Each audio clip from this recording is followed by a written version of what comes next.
Hey, everybody. Welcome to the Soul Goals Podcast. I'm Dawn, and I'm so glad you're joining me today. This podcast is dedicated to bringing people's stories to light and hearing their journeys of inspiration and self-growth. But it's also about connection and knowing that you are not alone.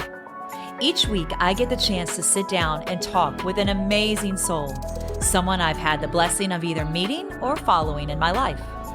I am so grateful for my guests. Their openness and their vulnerability, it is unmatched as we share heartfelt conversations together about both their challenges and their triumphs. I hope that you can grab some inspiration and connection from my guests and their stories.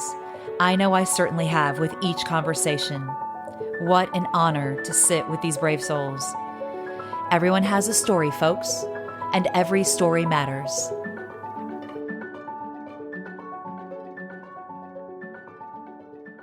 Hi, everybody. Welcome to another episode of The Soul Goals. I am Dawn, and today I have the pleasure of speaking with a great friend of mine. We met actually last year through a mutual friend, a very dear friend of both of ours that we've both worked with, but we'll get into that later in our conversation. This, my friends, is Dr. Tiffany Watson, and I love being able to say doctor because she's not a doctor of medicine, so to speak, but she has done her time in the box in the school spectrum and knows her stuff. We like to call her Dr. Tiff here in the Nashville area, so that's what she goes by. Dr. Tiff has a PhD in health and human performance, and that is no small feat. There is a lot that goes into that. Dr. Tiff, or Tiffany, I'm going to call you because you're my friend, right? Sure. Yeah. Tiffany has so much expertise and so much background in this specific field of health and human performance. She also has an MS in kinesiology, which is human movement. She specializes also in sports psychology, a BS in psychology, certified nutrition specialist, certified strength and conditioning specialist. But more than that, like she's a real person. Right. So I think that's the biggest thing that I want everybody to take away from our conversation today is that even with all of that, she has struggles and she has a story. And that's why she's here today. She's going to share some of that wonderful insight as well as her career and what it is that she does, because it's so cool. She works on that whole using food as fuel. Right. And I love that aspect because so much of our culture has kind of goes in that vein of live to eat instead of eat to live. And she can break down the science of it to help you really understand a little bit more about how the food that you're eating impacts the health that you experience on all levels. So there's more than just human movement and what your body looks like that Tiffany deals with. She deals with how the food that you put in your body actually affects your performance as a human being. So without further ado, Dr. Tiff is with us today. Let's go. Thank you so much. I'm super excited to chat today and I appreciate the opportunity. So, Oh, well, I'm so glad that you're here. I'm so glad. And we're in Nashville and it's cold. And we were just talking about that before we hit the record button. So, I don't like being cold, but we're good. We're going to have a good conversation today. We're inside and warm at the moment. So that's yes. Yes. So Dr. Tiff has been a nutrition coach and a performance specialist for a number of years. How long have you actually been practicing? I would say 15 years just focusing strictly on the nutrition piece. Okay. I started my career in sports psychology. That, of course, was my master's degree. So this is going to be, I'd watch like Tin Cup growing up. I'm like, I'm going to be Renee Russo. And I love that. I didn't know that. But then, I think that I was teaching at Belmont. I taught at Belmont in their exercise science department for about 4 years, helped them kind of develop some of their sports psychology curriculum and worked with the athletes there and was dabbling in that on the side. And then that kind of morphed into corporate wellness. And I spent a number of years more in the workplace doing on-site lunch and learns, stress management, fitness, nutrition, on, health insurance, premium discount, kind of dealing with all the HR components of that. And then I think that whole industry really transitioned more into the insurance companies managing that, where Yeah. you just couldn't get the reach bringing somebody in as a consultant. Yeah.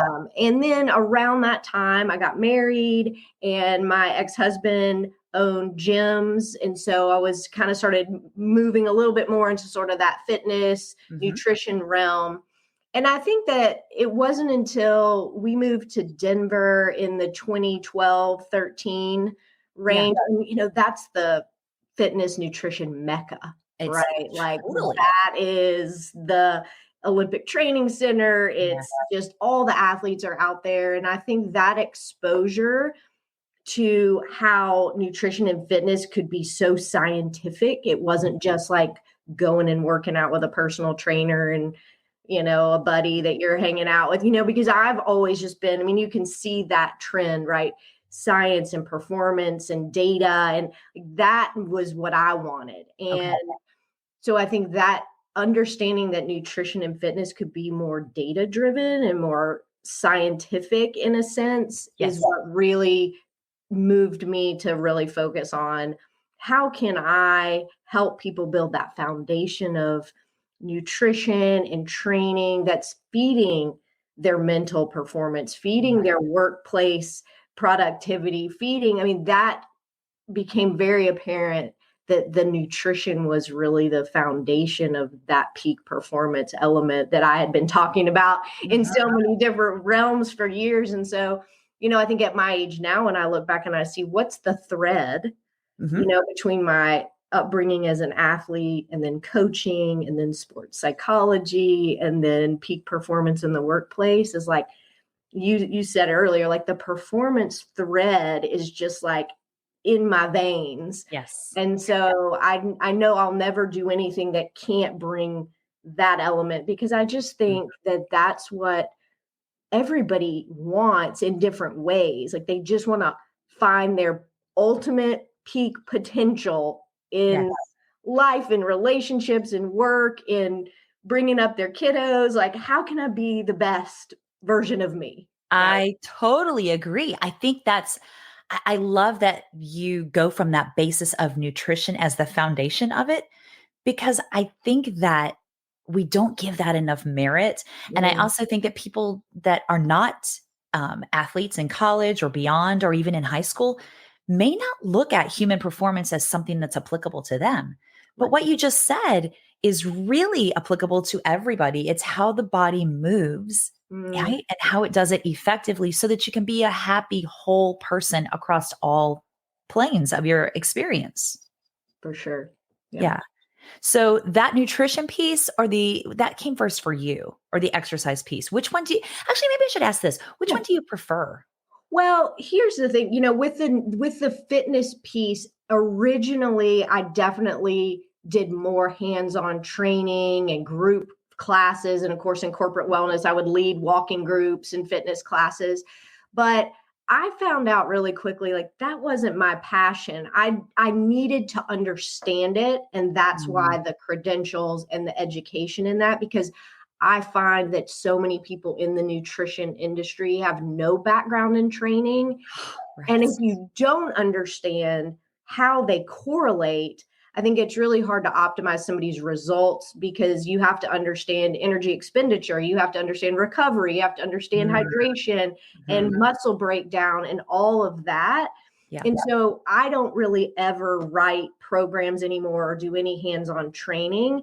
Okay. But I obviously always want to understand that or work with the trainer that is providing that service. Yes. And I just feel like I can speak so much more intelligently, understanding progression and, training volume and all of that. So nutrition has kind of really been my shtick for the last decade or so. I don't really do a lot of specific programming on things. Got it. But you are super aware that the two things go hand in hand. Absolutely. Have to. Yeah. Gosh, I love that. What motivated you to go this direction in the first place? I mean, I know you've been an athlete through high school and you were an athlete in college as well. And then after you left college, you were like, whoa, I'm not in this programming world anymore. And I have to figure out how all this is working. Was it kind of, were you spawned on to do this kind of work earlier than that? Or was that kind of the time where you went? Or was it when you were in Denver and you went, all right, I want to understand it more? I think that I always enjoyed for myself, like knowing what I was eating and kind of understanding the benefits of certain things and Mhm. how it affected my performance levels or my training. But I think probably you're right. Denver is when I really put some like specific meat on the bones, so to speak, Yeah. where it was like I got it turned on to macronutrient tracking and body Yeah. composition assessment and, really looking at it's not just about eating healthy, but it's like there is a science to how much protein your body needs, the timing of your carbohydrate intake, and how you need to distribute food through the day and Right. pre and post workout. Like there's more to it for some people. Now that's not right for everyone. Not Right. everybody wants to go that deep. But I Yeah. think for people that do, to really be able to be like, oh, like there's actual numbers and data and metrics that we can track on this. So I think Right. probably Denver in that 2012 to 2014 is where it really formalized what my philosophy and approach around this would be.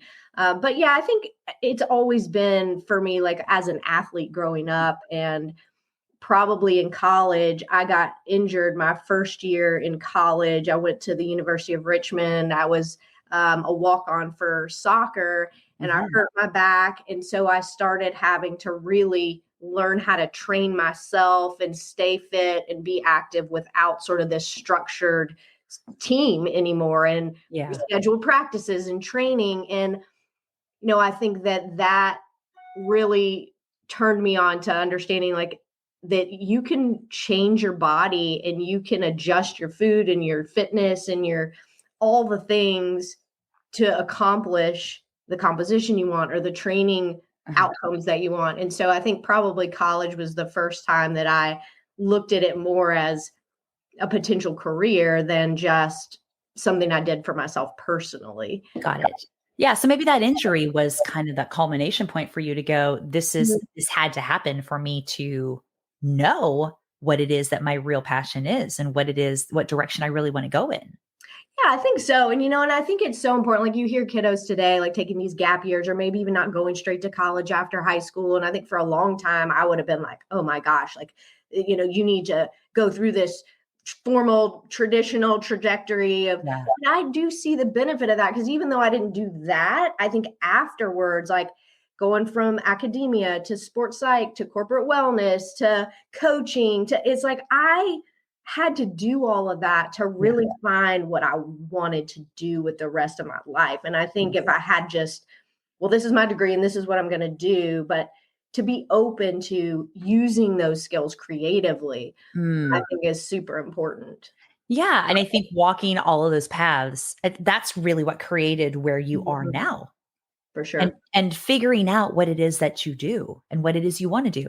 So currently you're in Nashville and you are practicing nutrition, basically nutrition performance and nutrition specialization for athletes, but not only athletes, regular people that Yeah. I mean, mostly regular general population, right? So I have a private practice and I office out of Elite Sports Medicine and Empower Physical Therapy in Green Hills. So I see obviously a lot of people coming out of surgeries or injuries or athletes that have come in for various reasons. But with my private practice, of course, that reaches the majority of people that are struggling with body frustration, which is 40 right. plus men and Already women. has that. Yeah. Isn't that interesting? Mhm. Wow. Or do you think, and like, it's just a kind of a sidebar, do you think that the struggle is always there for some of those people that are 40 plus, but at 40 plus, they finally go, okay, I'm ready to address this struggle and what's going on with Mhm. me? I do, and I think that because when we're younger, we have so many other things in our corner. Hormones are optimized.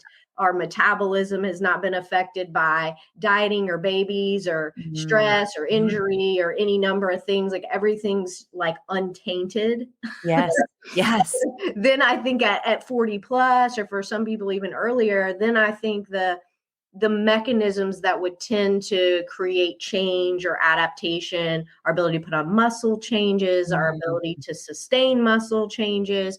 So I think we also kind of get away with more younger. And then as we get older, it's like the things that aren't at the optimal level become more obvious. Yeah, no, that makes total sense. Yeah, totally. Describe briefly what a session with you would look like. So somebody hears this, watches this, and says, "I really connect. I click with her. I think I'd like to talk with her about more Yeah. about what it is that she could do to help me." Like you have a new client coming in. Sure. So, and I always do a complimentary consult. So I love the idea and always have of like, I want you to just come in and make sure this feels good on Right. both sides. Like it's like dating, right? It's like got to be a good fit. Like we're going to get personal. So, like we have to. So I want people to come and ask questions, hear about the process. So anybody that potentially is interested, we'd always jump on a Zoom or come in person and just visit.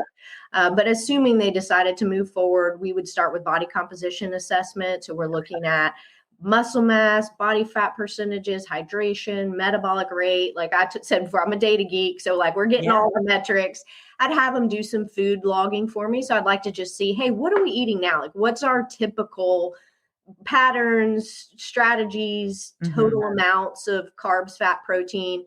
And then from there, we start to just work on awareness and quality versus quantity. Oh, I like that. Yeah. Kind of like I like to progress. Early in my career, we just jumped full in, like, here are your macros. Let's start tracking, hit the numbers. But there's two camps in the nutrition world I've found. There's the hyper obsessive bodybuilder, competitive fitness competitor that's tracking every number, every macro, toting their food scale around. And then there's the intuitive eating, health at every size, no numbers, anti-diet culture. And I respect and understand the benefits of both of those. Yeah. And I think as I've started to try to kind of carve out my niche, it's like I want to take somebody from one end of that spectrum to the other. Yeah. So how do we start with the numbers, understand the fundamentals, build the basics of portions and macros and meal patterns, metrics, and then over the course of our 12 weeks together, which is kind of my typical timeline, we'll move to how do we trust ourselves? How do we trust our body? How do we master the process to where we're not attached to that food logging, numbers, hyper focused? And that's a very sort of new process for me, is like fusing that gap, I guess. Yeah. And so that would be kind of the trajectory of our work together, would go from the fundamentals, hyper focused on the numbers, to how do we not have to do this forever? No, I love that, because I think it makes more sense for people to really intuitively understand what it is that's going on with them. Once they understand the science behind it, which is what you can give them initially when you're talking about what all this means, about this is what you're doing, as they're giving you introductory information on their food and on their performance and what it is that their goals are, then that education starts to seep in. And by the end, it sounds to me like, it's a real empowering process that you have found for yourself to deliver to your clients. I hope so. And I think that probably is a good place to really talk about, like, why, like, why do I want to do that? Yes. I am type A, perfectionist, control freak, wrote my dissertation on perfectionism. Like, oh, you did? I didn't know that. Yes. Have you met me? No. Yes. I know that about you, but I think that's interesting that you chose to write your dissertation on perfectionism. So, and I think when you are a rule follower and you have a high drive for achievement, those numbers are a blessing and a curse. And I think that I got very stuck in that. Food rules, have to micromanage my body. Everything has to be calculated. And, and over my time transitioning out of that and understanding that there's more to food sometimes than fuel. It is fuel, but it's also celebration and enjoyment and relationships and all of that. And that journey for me, which I'm still day to day working on, because it will always just be ingrained in who I am, that I want people to understand, like, there is a spectrum. It doesn't have to be this or that. It doesn't have to be, I don't care about anything. I'm happy with my body, whatever it looks like. And it doesn't have to be obsessing about every bite you put in your mouth. And Right. so It's I think not black or white. You have to exist in that gray area. I think it's really hard for folks to exist in that gray area. it depends on the personality. And, like, I find some people that, like, have a hard time, like, coming back this way to gray, and other people have a hard time moving this way to, it just depends on where they've lived and what their journey and struggles have been. But yeah, I mean, most people are kind of all or nothing on one end or the other. Yes. Yeah. So I'm going to kind of go back in time a little bit. Yeah. How you and I met was really interesting. I got a message from a dear friend and mentor of mine that I used to see for my eating disorder, Reba Sloan. She's on episode 4 of our podcast. Yeah, Reba is the guru, like Absolutely. the nutrition guru. And she talked to me about, hey, would you mind reaching out and talking to this woman that I know? Her name is Tiffany. She gave me a little bit of your background. And I was like, yeah, say no more. I'd love to. We had coffee and immediately connected with you and your story. And I'd love for you to share your why behind what it is that you're doing now and how that has transitioned your work and your background and your history with eating and disordered eating and disordered thinking about your food. Absolutely.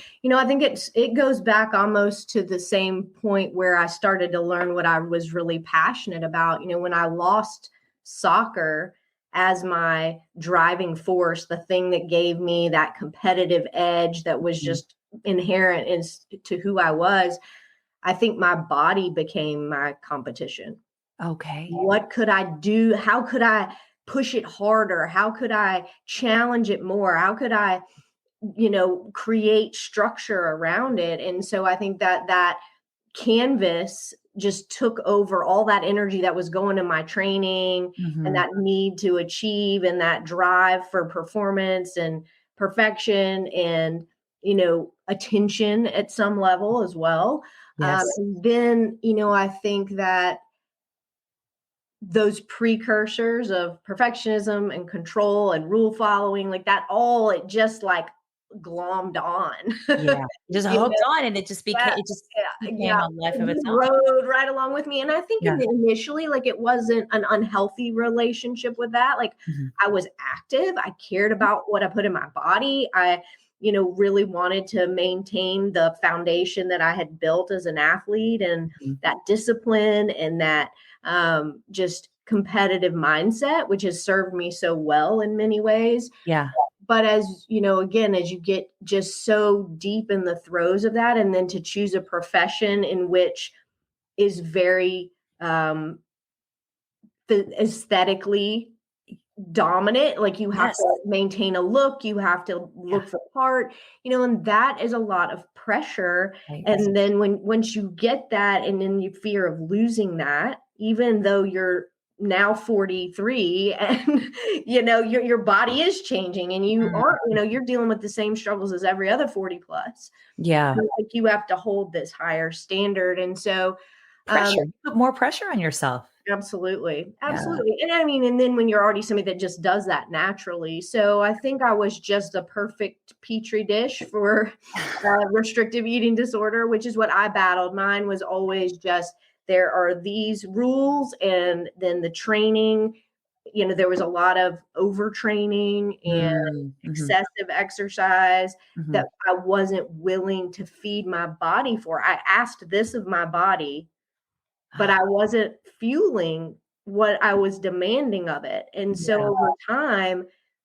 there were many, many years where, like, I wouldn't have known, nobody would have known, but what was happening inside, like bone density and muscle mass breakdown and digestion and emotional regulation. Like, I've learned so much through my work with Reba and my other team that's like, wow, like that stuff you can't see. Yeah. but It's hard too when you can't see it. mm-hmm. And I think we're in a society that, like you said, it's very challenging to be doing what you're doing and also still attending to yourself personally with those struggles in that aesthetically dominant society that we live in. Absolutely. I mean, you probably felt this way is like, I Yeah. feel like an alcoholic bartender. Like I'm going to Yeah. work every day, like going to the Yeah. Yeah. going to the bar, but not wanting to drink, you know? I mean, it's like you walk in a gym, you look at numbers all day, you build meal plans for people, you have them step on a scale. And so until I could own my battle and get comfortable with myself in that, Mhm. I knew that I could not ever help other people the way that I knew that I could. Like I was the barrier to my professional growth. And Right. I wasn't okay with that anymore. And so that's really when I built this team of support around me to say, like, not just for me, but like for the other people that I'm impacting. And I want to impact them in the right way. And until I Yes. get myself in a better space, I knew I couldn't do that. Right. And that was probably the ultimate motivation because that's something that's so important to me on a number of levels. So, Well, it's just so interesting that you say that because I had an experience when I was training in a group therapy session where the group therapist called me out on my profession and being a trainer and was not very positive about the fact that this is really a terrible career for you to be going into with the background that you have mm, and the addiction that you're dealing with. And I was like, okay, I had to really sit with that privately and go, okay, it's keeping me honest. Me showing up for those other people is me wanting to be my best. And I have to be if I can't be my best for myself right now, I mm, have to be the best that I can for the people that are depending on me. And that was a real, a big piece for me to go, okay, that was the first step for me. And then once I realized that, then it was a little bit, and working also on the interior stuff that you were talking about that we can't see. Yeah. So yeah, when all of it kind of comes together, then I was like, okay, it's giving me a bigger purpose to support people. And then I was able to come along with that and realize the value in that for myself and how important it was to see what I was doing for other people to do that for myself as well. But yeah, an alcoholic bartender is a really great analogy for people with disordered eating that are dealing with that and going through that healing process because you have to eat to live. Like you have to, that we alcoholics, um, so hard.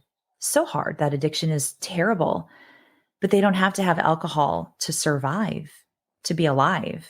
right. So that relationship with food is Mm. challenging when you're in the middle of it.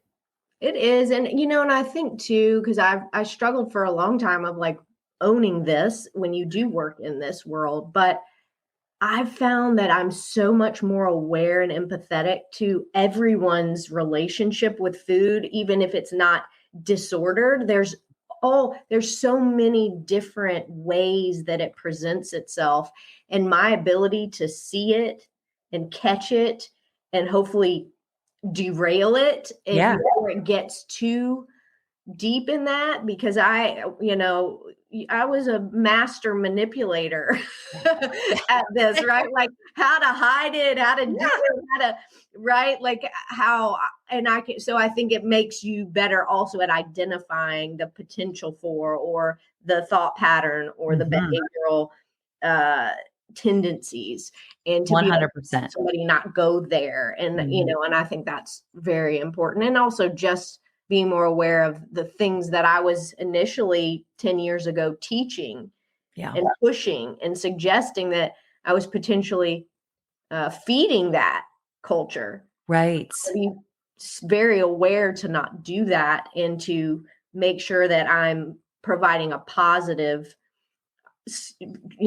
transition and not something that's going to put somebody at risk. So, Right. Well, your antenna are up. mm-hmm. I mean, you have experienced it and owning it. I think that's a really good piece that you just said too. Until you really owned your stuff, it was hard to be a different way, Yeah, right?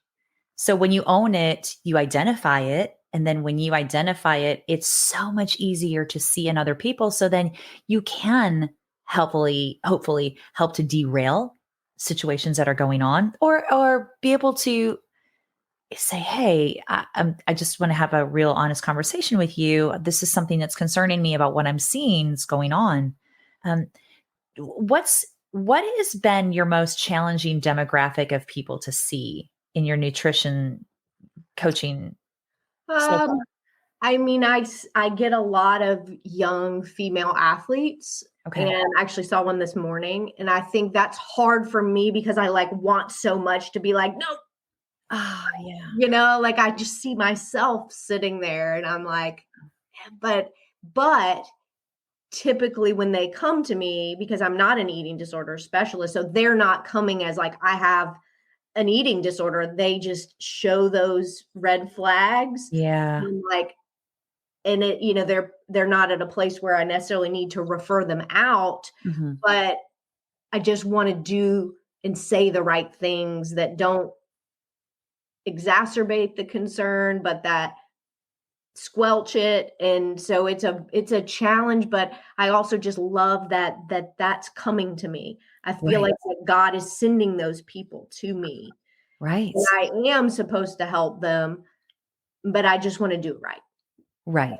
And I So think you are. I mean, I think again, we'll just go back to that piece of identifying it and owning it. And when you own it, it does make it foundationally, yeah, okay. I think your motives are suggestive of the fact that you are doing the right thing. So I think that's great. What has been your most challenging part of your journey with your disordered eatings situations and scenarios? I'm admitting that I have needed help or that I couldn't figure it out, because it's like I know it all. Like I'm sitting here, Yeah. I can tell everyone else, I can teach everyone else, and I can cheerlead and motivate and provide that support. But then for myself, it was like I couldn't break it. I couldn't like convince myself. And I think that Yeah. that was just like the most exhausting, frustrating. Like, how do you not do this? Yeah. And Yeah. Yeah. that Where was do you think that point came for you? Well, like, was it at a low point when you finally decided, okay, there's an issue? Or were you just describe kind of how that came about for you? yeah, I mean, there was a 4-year period of my life that everything just came crashing down. It Yeah. was 2018. I had lived for 6 or 7 years. My eating disorder kind of came and went, like it wasn't just a constant. And so this was the first time, probably first 6 or 7 years, that it was I was just deep in it for a consistent amount of time, and my body was just done. Mm. Yeah. And summer of 2018, I went to an amusement park and went on an old wooden roller coaster and blew out my L45 disc on this. I love roller coasters, like the worst. It was like so sad. I'm so excited. And then, but after that, it was like I couldn't get out of pain. Yeah. I was sleeping with my legs in the air, all different places. My husband at the time was like finding me all over the house, like just trying to get comfortable. And Yeah. finally, September 2018, I had decided to have back surgery. So I went in and had back surgery. That October, he and I separated. Mm. So not even a month out of surgery, my marriage fell apart. I went for the first time into formal outpatient eating disorder treatment in November. So September back surgery, separation from husband, go into eating disorder treatment in March. I had a massive car accident. So I just had back surgery, then I had a car accident, then we finalized our divorce that spring. Wow. In May, I had some neck pain, so I went in to get an MRI, and I left the radiology facility and they called me from in my car. I hadn't even gotten out of the parking lot, and they were like, "You need to come back. We need to do a full brain scan." Whoa. Had found a mass in my brainstem that they saw on the neck imaging. And so for 48 hours was probably like the worst fear and anxiety of my life. Oh, And turned out to be something they had never seen. Vanderbilt has been monitoring it now for 3 years. It's there. It's not growing. It's not changing. It's just, they calling it a lesion. Okay. That occurs. So I think, what's going on here. And then COVID hits. Gosh. And then I had hip surgery in November of 21. So from September 2018 to November of 2021, there's so much going on. My life it was like, just stop. Yeah. Yeah, we were exhausted. Yeah. Just stop. And my body and my mind and my life was just torn apart. And I was looking for answers with doctors and therapists and medication and injections. But you know where I wasn't looking? I wasn't looking at God. Yeah. My faith was nowhere in that. Oh my. I had just walked away. I grew up in the church. Family went all the time. My parents have stayed active, but Stuart and I never went to church. He didn't practice Christianity. I allowed that to just pull me away. Yeah. And I'll tell you what, Reba was a huge part of my coming back to that too, my mom and dad as well. But I think that is what really catapulted me to like, this is my do-over. Yeah. Until you hit bottom, until it's all taken, then you have no reason to change. Yeah. And I thought, it was like, I just kept this, it's fine. Like everybody will just deal with me and my stuff. And I'll just, my body will handle it. My marriage will handle it. But then it was like, so I think that for me, just the ability to just have it. I prayed for it for years. Can I just have a do-over? I did this to myself. I blamed myself. I mean, I think we all do that. So I'm like, because I was choosing it. It wasn't like an eating disorder for me. The hardest part is like, I'm doing this. Nobody's making me do this. Yeah. But why am I doing it? Right. So to step back from that and to recognize like, this is controllable. With the right support and just the right mindset. And so I think that 4-year period was the breaking point. And that's when I really started to just build a team of support around me and also just change it's like, hey, you got this chance to redo everything. Yeah. Yeah. And I can totally attest to that. Blaming yourself, or like, I'm choosing this. You get to this other side of your coin and you go, oh my God, the things that are happening to me physically are not things that are out of my control. Yeah. So interestingly enough, our control for controlling our body is making our body out of control. Exactly. Yeah. I mean, the more I tried to control it, obviously the more out of control I was.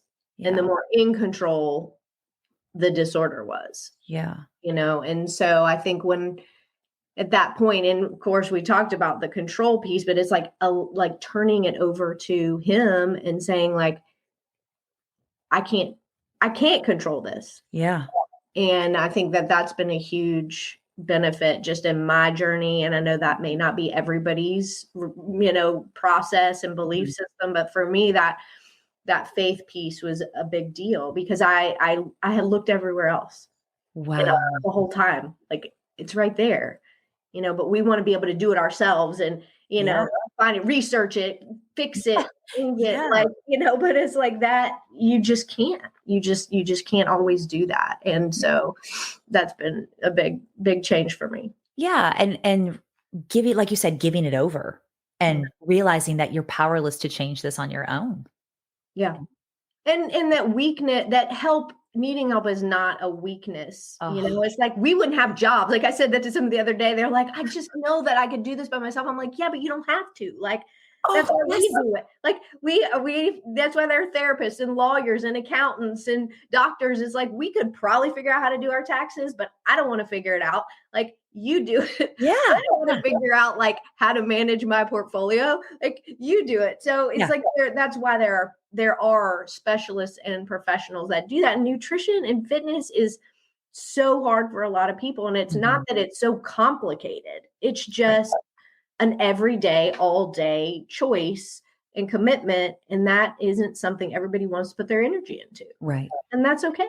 Where do you think that fine line of doing it for the right reasons and being in the going towards the weeds of control, where health and wellness is concerned, be it your food, be it your movement, your exercise, where do you think that gets crossed?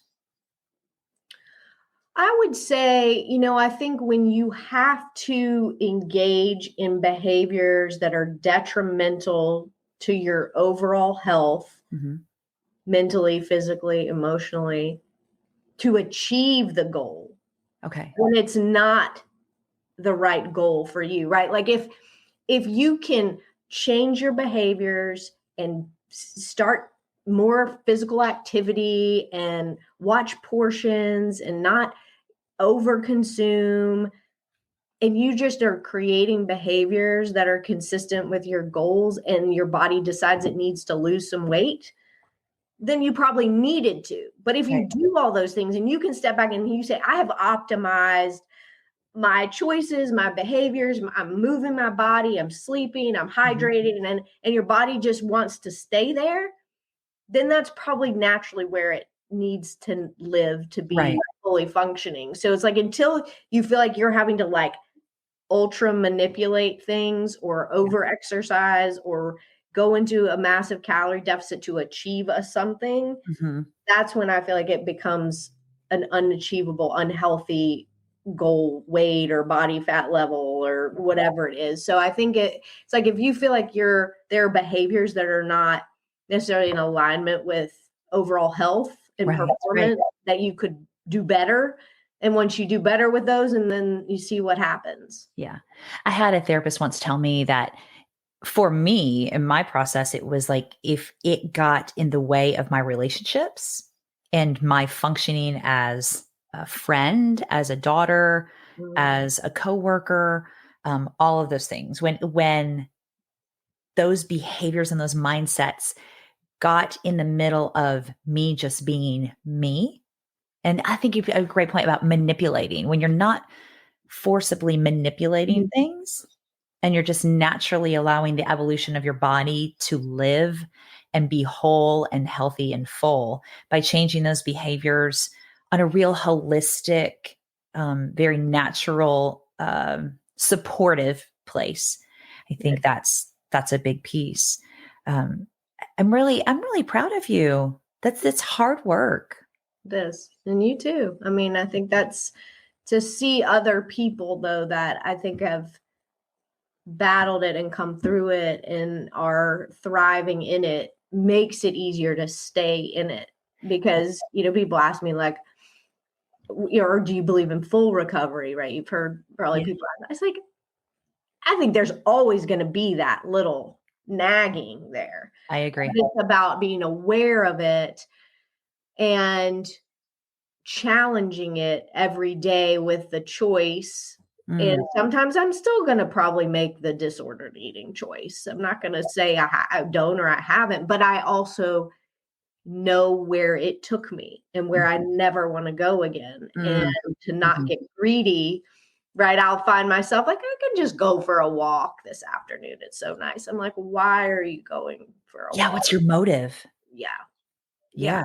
And is that benefiting my goals, my performance? Like, what is it? Because I want to get out in the sunshine. I mean, like it's okay to do that, but I just never want to get greedy again. I like that. I never want to get greedy again. Yeah, that's interesting. And on the context of full recovery, I'm with you. I think there's always that little voice back there, and it's the choice that we have. And in our therapy and our recovery and all of the tools that we learn along the way through people like Reba and our therapeutic team and internists and all the doctors and different things that have been a part of the process, those are the tools that then give you ultimate power over your choice Like, and not wanting to go back there. I just had that conversation with somebody last week. We were talking about disordered eating just randomly. It kind of came up in a conversation. And I was like, yeah, I shared my story briefly. And I said, I just don't want to ever go back to feeling how I did in my head or in my body. Yeah. Yeah. No. Well, and you think like, what was the end game? You Yeah. know, like I'm so goal driven and so, again, data driven. And it's like, where was that going to go? Right. And like, what was I actually trying to achieve? And I think too, is just really trying to change the conversation, not just for us, but for the girls and the next generation, is like striving for performance. Again, that word comes up. Like, if I had been doing that, I never would have made those choices. Because it Yeah. was not helping. Like, if I was strictly motivated to be able to train harder, lift heavier, run further, increase my muscle mass, Mhm. improve my mental function, I wouldn't have been restricting calories and doing excessive cardio, because that would have been counter to higher performance, Yeah. you So in know? the end, the path that you've gone down, I mean, it's your challenge has created your blessing, if you will. Mhm.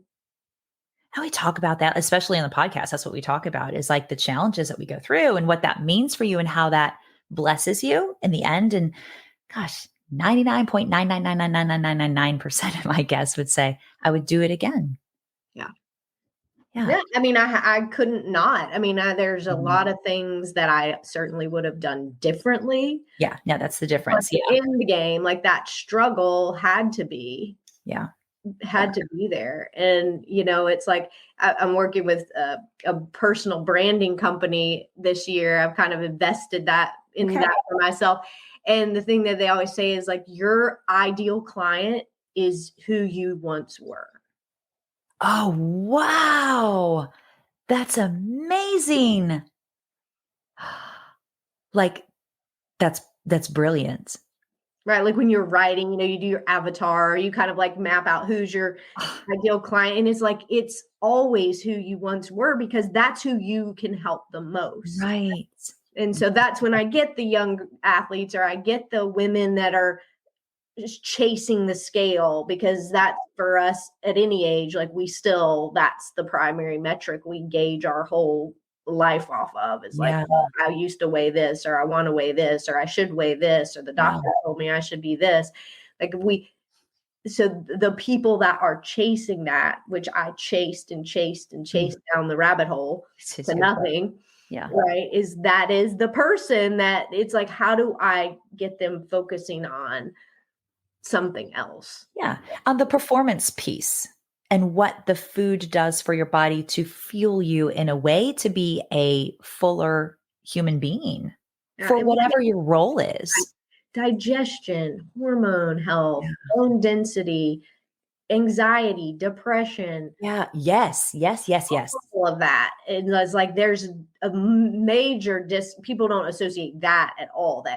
That calorie restriction, caloric deficit affects mental health, Right. not just physical health. Right. There's a big learning gap there. Yeah. Do you think that people are that we're as a society are starting to kind of delve into that subject a little bit more, or do you think that's still kind of on the cusp of in the future? I mean, I still think because medical professionals and therapists have no nutrition education to speak Right. of, it's a hard gap to fill, because there's nobody to really talk about that. I mean, I think that is the fact that I have a psychology background, at least there is a bit more of an understanding there. And so much of the discussions and conversations I have with clients is about more psychological, Yeah. Yeah. physical in many ways, is like Sure. emotional driven eating behaviors and stress and relationships, and how food kind of plays a role in that. My mom's love language is she's always making me this, or my husband wants to go do this and I don't want to do that, or so I think there's a lot of just like, how do you do life and not like let people's food and alcohol pressure Yeah. affect your goals. for my younger clients, it's alcohol usually is like, well, everybody's drink. They're always asking me, well, why don't you have another drink? And then I don't want to have it's like, Yeah. So I do think there is a lot of just like the psychological piece of where food comes into your life is, so not just on mental health concerns, but also just like general emotion, mental lifestyle. Yeah. There's a lot. There's a lot there. Yeah. There's so much there. Wow. Maybe that could be your niche, right? Maybe. Yeah. So that could probably lead me on to, where do you see yourself 5 years from now? Well, you and I talked. I definitely am doing a TED Talk. That's on the bucket list. I can't wait. And I will be in the front row. I don't care where you're doing it at. Wherever it is. I would love to do a TED Talk. But, I don't see my career shifting much. I just think I want to be able to make as much of an impact as I can. I think that I'm in a place maybe finally to think about a relationship again. Oh, so like having someone in my life again at some point. I have my little buddy Tucker, my 3-year-old Cocker Spaniel, but he needs some love too. So yes. But yeah, so I think just maybe connection again. And when you have an eating disorder too, is you isolate, you struggle socializing. And I've never been like a super social person. Like I just have like my little people and and I think just at 43 and single and I work alone, like for the most part, I have a very like singular job. So I think it's just like wanting connection this year is one of my words for the year. I love that. Yeah. Connection. That's great. Yeah. And that makes sense too. I know also we talk about that isolation piece when you have an eating disorder and how it's like, you don't need another friend because that's your friend. Like that's your buddy. Yeah. And it's not a great friend. No, it is not a reciprocal relationship. Totally not. Totally not. But I will also take it to another level in the fact that I think as I've grown and gotten to a point where I realize what works for me and what doesn't work for me, there are times when I have to kind of pull back and do a little bit of some isolation reflection, if you will, to know that I can't go into that situation because it's not beneficial for me. Yeah. Yeah. No, it's for gonna sure. set me up for something that's not great. And that doesn't mean anything about the people that are involved. It's just the situation for me. And growing in believing that, knowing that, and trusting that is a big thing. And so that my little buddy from years ago doesn't decide to come back and go. No, for sure. Well, and I think when, you are in a relationship that isn't the healthiest, then also you attach your eating disorder to a relationship. And then it's like, is that gonna cause it to come back in full force? Yes. So there's, I think, just some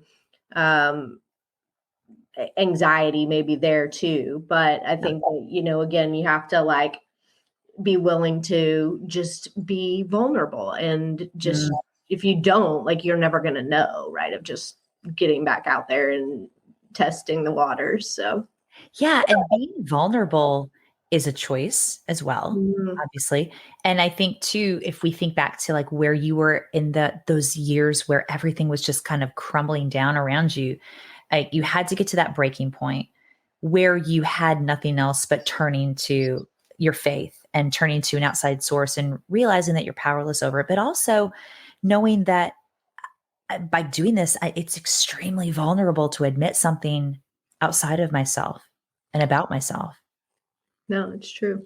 Yeah. Well, like Brene Brown, who's one of my favorites, but it's like all of her stuff on vulnerability. Like there's a reason it's so well received. And so she has so many followers and so much of an impact because like people just relate so much to like self-compassion and vulnerability and how hard that is, but how important it is to let someone else in to your gunk, because we all like to want to put this face on that's like nothing. At the sermon series right now at my church is I'm fine, not really.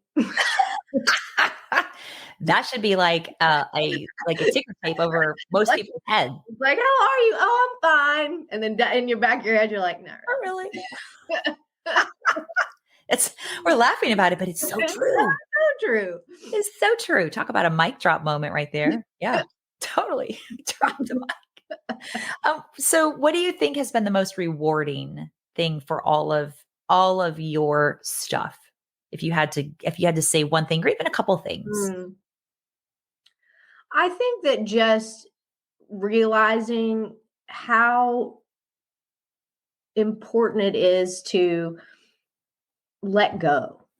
Oh, Like it's like you hear so many people in different industries like, goals and you have to be driven and this and that and like discipline and work ethic and I think like I would not be where I am without discipline and commitment and goal orientation right. and motivation.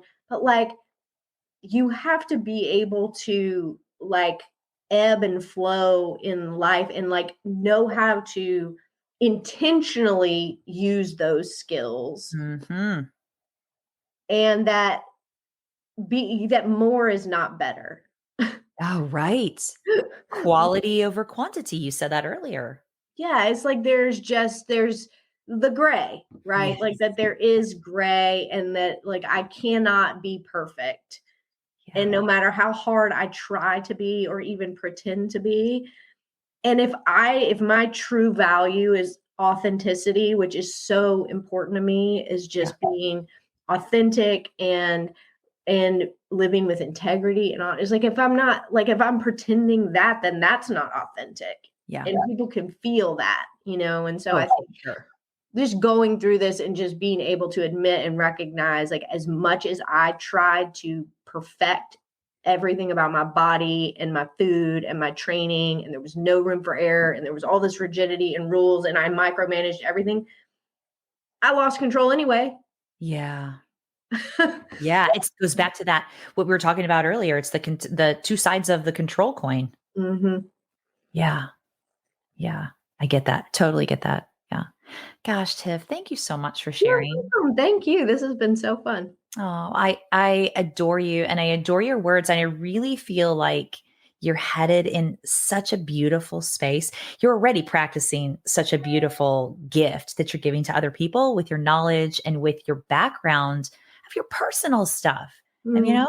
I mean, you're a smart cookie, right? Which you had to make that choice to dive into your own stuff, but now you're bringing your own stuff to that smart cookiness, if you will. And it's a beautiful combination. It Thank you. really is. Yeah. I'm excited to see what happens. Yeah, it's so special. And I can see that on you. And I know other people can hear that and see that on you too. So bravo for you doing your work. Yeah. It's hard, but it's doable. You can do Yeah. it. Yeah. Agreed. Oh, before I let you go though, I want to do some rapid fire questions, just Okay. some fun. Fire away. You ready? I'm ready. Okay, so I got 4 or 5 of them for Okay. you, right? And they're gonna be fun. There's no wrong. It's for the black and white people in the room. Yeah. There's no right, no wrong. Because we're still black and white. We just have to choose to be in the middle somewhere. True. Yeah, True. yeah. All right. So first question. Okay. If you had to change your first name, what would you change it to and why? Probably Chloe. Oh, it's pretty. And I Right. think because I have always thought if I had a daughter that that's what her name would be. Oh, well, look at that. Chloe, that's darling. All the Chloes that I know are all just super darling individuals. Right? It's a great Yeah. name. Oh, I love that. Okay. Mhm. All right. There you go. Question number 2. What is your favorite type of music? I would say right now, Christian contemporary. Like I really have gotten into like Crowder and Okay. Cochran and Company. I went to the Toby Mac show last year. Oh, So wow. How was yeah, that? so I've been jamming on that mostly, but yeah, You did. How was the Toby Mac show it that you was went to? great. So Was much it? energy and just like a good environment, like very family-esque. Yeah. Where a lot of concerts is like such a mix. You never know what you're gonna get. Like this was just like everybody was just very like low key, which is kind of my jive because I'm not a big crowd person. So I don't go to a lot of concerts. So this was my kind of concert. Yeah. Interestingly enough, I was in the music business for a number of years and I'm not a crowd person either. I don't like it being in the middle of all that unless it's something that's like that holistic kind of yeah, with you on that. Totally. All right. Question number 3. Finish the phrase, the way to my heart is blank. Through just being real. Oh, okay. Like, I just need real people. I don't do drama. I joked some the other day. I was like, I'm on the no BS diet, no drama, no people pleasing. Yes, that is being removed from my diet this year. Well, that's perfect. And that's a diet we can all get behind. Exactly. That's a great, we're talking about the word diet. So I know, Reba, if you're listening to this. I know. I thought about that as soon as I said that. It's not true. It's not real, Reba. It's not real. We're not talking about food here, Reba. We're talking something emotional. Like an emotional diet. Yes. I think she could get behind that too. I think so. I will hope. Okay. All right. Question number 4. I can't wait to hear this one. Okay. If your pet could talk, what would they say? I know you're super tight with your puppy. Rub my belly. Oh, rub my belly, mama. He'll just like lays back and like he's just like ready. I'm like, do you want a belly rub? Is that your signal? We talk about this with our dogs all the time. It's like, like we put human emotional brain, mechanism on them. And we think, what do we think they're thinking? They're probably looking at us like, you silly human. Can you not understand it's time to eat? I mean, or like, I have no idea what you're saying to me. Yeah. Like I talk to him like he's like a person and he's like, huh. No, I don't know what you're saying. I love it. Okay. Last question. It's a little bit deeper, but it's totally manageable. What motivates you the most? I think just wanting to make a difference. Yeah. Whether it's for me or for my family or I just want to do something with purpose. Yeah. Every day.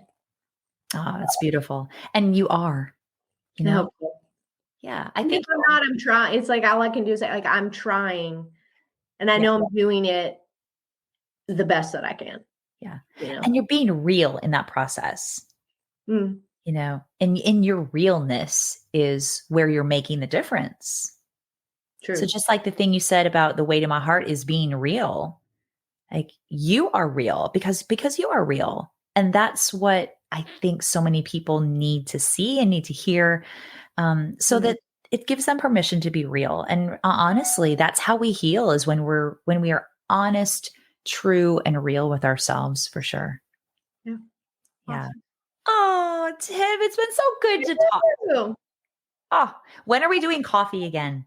Whenever you want. Okay. I'm free. Well, when we're done here, I'm going to text you. Let's do it in the next couple weeks. I'd love to sit and chat with you, not virtually. Okay. Give you a hug. That works. All right. Thank you so much for spending part of your day with me. Have a great rest of your week, a good weekend, and I'll talk to you. Yeah. Stay warm. Oh my gosh. Totally stay warm. Yes. We'll talk in the next couple weeks, I'm sure. All right. Sounds good. See you later. Bye, girl. Thanks so much for tuning in today, guys. If you have an idea for an interview or you would like to share your own story, I would love to hear from you. Send me a message at dawn@thesoulgoals.com. If you enjoyed today's podcast, I'd love for you to leave a review and to consider following and subscribing to the show. With weekly releases, there is always another interesting story to be heard. I do hope that today's guests and their words have helped to bring some extra light to your day and encouraged you to find a deeper space of your very own soul goals. Until next time, friends, remember that everyone has a story and every story matters.